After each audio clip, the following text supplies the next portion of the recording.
Tapos na po yung area natin na pa-harvest natin. So nasa 42 ka sako yung nakuha ng palay. So ito na yung huli na harvest dito sa territory natin. Yan siya.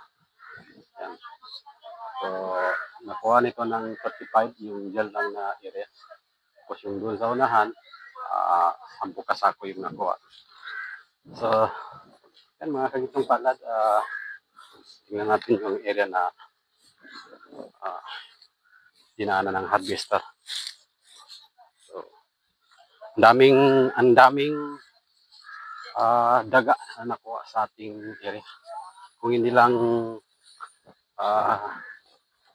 sinalantan ng daga, siguro makakuha tayo ng mga 60 kasako, mga ka-farmers.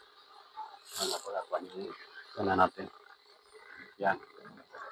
So, yung mga uwak, mga ka-farmers is nanghuli yan ng daga na namatay dyan or kahit buhay yan, hinahabol ng mga uwak.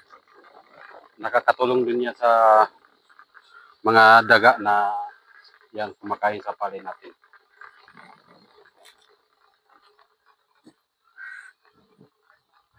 Yan. Tingnan natin yung mga daga doon na nakuha natin. Kinakain ng uwak yung mga tinain ng daga. Daming uwak. Yan. So, yan. Yan ang mga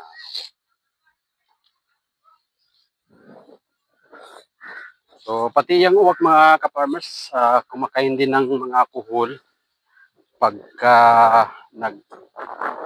bau-bau tayo. Pag may maraming kuhol, kinakain ng mga uwak.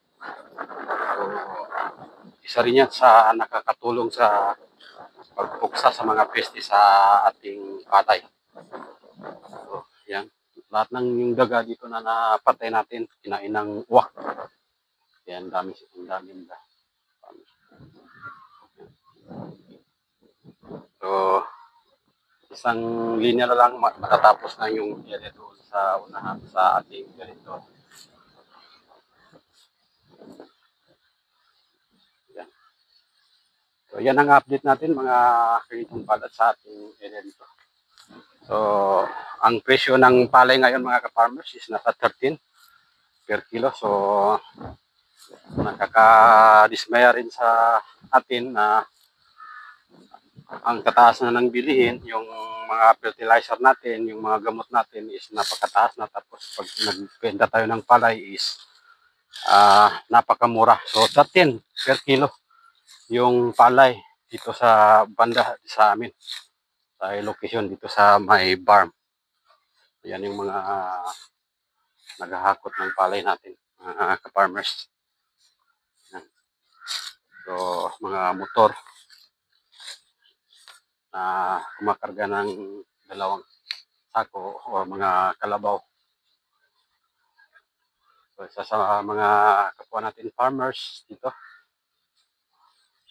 Yan. So, kinakarga ng 2 sako, 3 sako.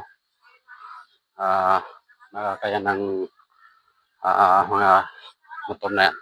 Maraming salamat sa patuloy na pagsubay sa ating Gintong Palad Channel.